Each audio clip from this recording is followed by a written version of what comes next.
नमस्कार, मैं हूं विशाल यादव। राष्ट्रपति द्रौपदी मुर्मू ने मोदी सरकार के सामने 4 नए जजों को खड़ा कर दिया है। दोस्तों, सुप्रीम कोर्ट में जजों की फौज खड़ी हो गई है।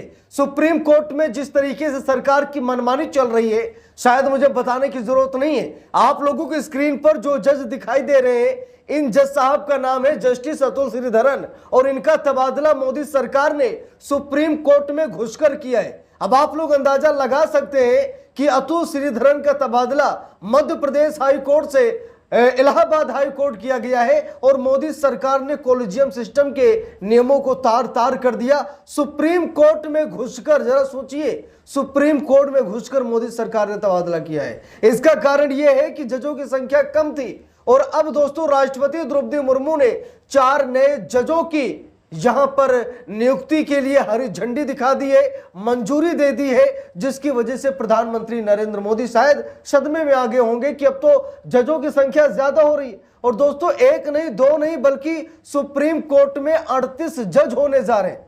अब आप लोग अंदाजा लगाइए कि 38 में से अगर 10-15 जज भी ईमानदार निकल गए, मतलब ईमानदार का मतलब यह है कि सरकार से सवाल जवाब करने वाले निकल गए, तो स्वाभाविक है कि सरकार की जिस तरीके से मनमानी चल रही है उस पर रोक लगेगी। सुप्रीम कोर्ट के एक जज साहब है जस्टिस उज्जवल भुइयां।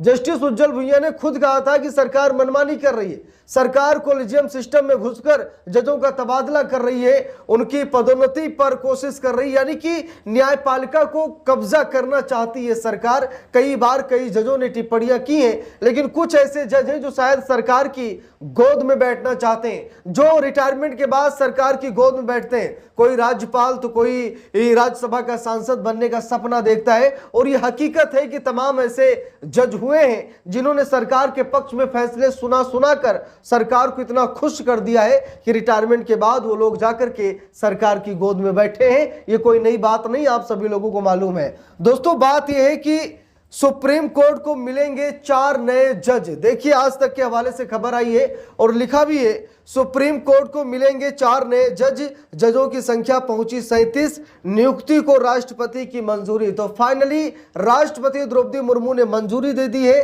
और 4 नए जज अब सुप्रीम कोर्ट को मिलने जा रहे हैं। और ऐसे धाकड़ जज हैं, ऐसे धाकड़ जजों की फौज खड़ी होने जा रही है जो हर सरकार की मनमानी को वो लोग रोकेंगे। मनमानी चल रही तानाशाही पर वो हथौड़ा चलाएंगे, वो डरने वाले नहीं होंगे, निर्भीक ईमानदार जज होंगे और अपनी ईमानदारी का परिचय जरूर देंगे।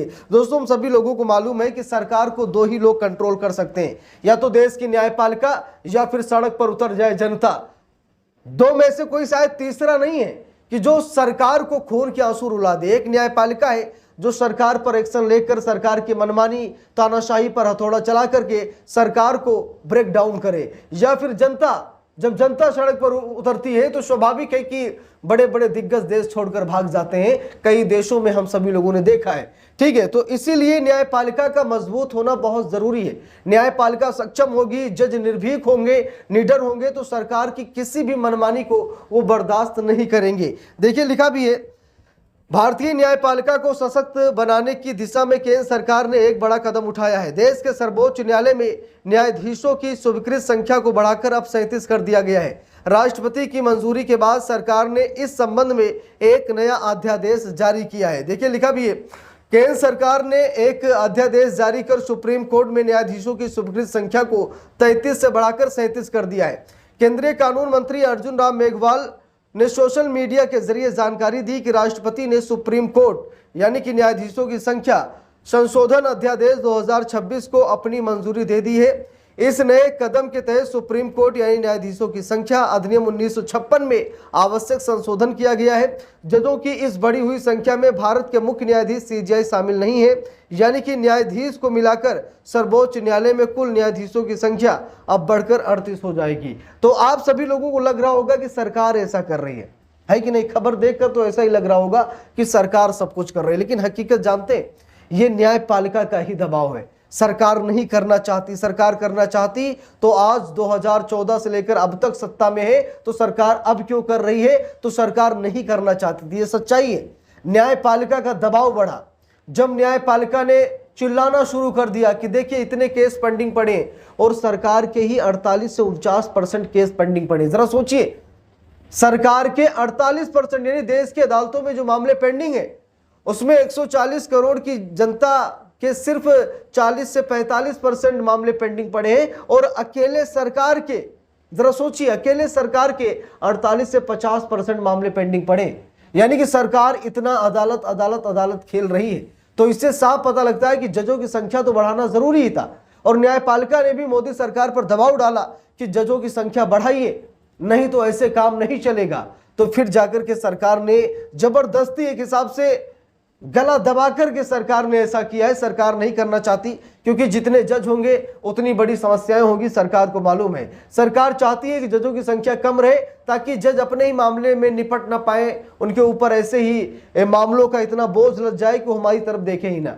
जज खाली बैठेंगे तो सरकार पर टिप्पणी करेंगे, क्योंकि भाई ऐसा ही होता ना कि फेमस होने के लिए भी ऐसा करना पड़ता है। तो शायद जज ऐसा करने लगे, इसीलिए सरकार ने अभी तक मंजूरी नहीं दी।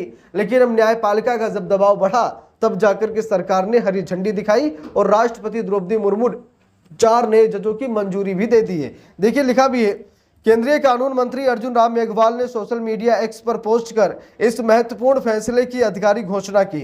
उन्होंने लिखा कि राष्ट्रपति ने सुप्रीम कोर्ट यानी न्यायाधीशों की संख्या संशोधन अध्यादेश 2026 को जारी कर दिया है। इसके माध्यम से मुख्य न्यायाधीश को छोड़कर सुप्रीम कोर्ट में जजों की संख्या को 33 से बढ़ाकर 37 करने का रास्ता पूरी तरह साफ हो गया है। उन्होंने बताया कि इस अध्यादेश के जरिए सर्वोच्च न्यायालय में न्यायाधीशों की संख्या तय करने के लिए मूल रूप से सुप्रीम कोर्ट यानी न्यायाधीशों की संख्या अधिनियम 1956 में संशोधन किया गया है।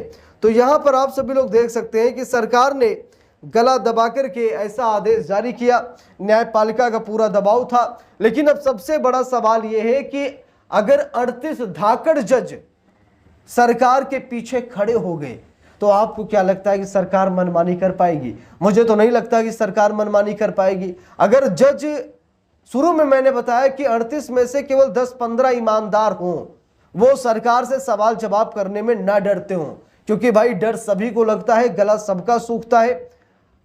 जरूरी नहीं कि हर जगह आप बड़े हिम्मती ही साबित हो, कहीं कहीं झुकना पड़ता है, डरना पड़ता है। जांच एजेंसियों का दौर चल रहा है, जांच एजेंसियों की धौंस दिखाई जाती है, आपके बीवी बच्चों को जेल में डालने की धमकी दी जाएगी, तो स्वाभाविक है कि आप मजबूर हो जाएंगे। ठीक है, तो 38 में से जरूरी नहीं कि 38 ईमानदार हो, यानी ईमानदार का मतलब वो सरकार से सवाल जवाब कर सके, वो किसी तरीके के डील को बर्दाश्त ना करे।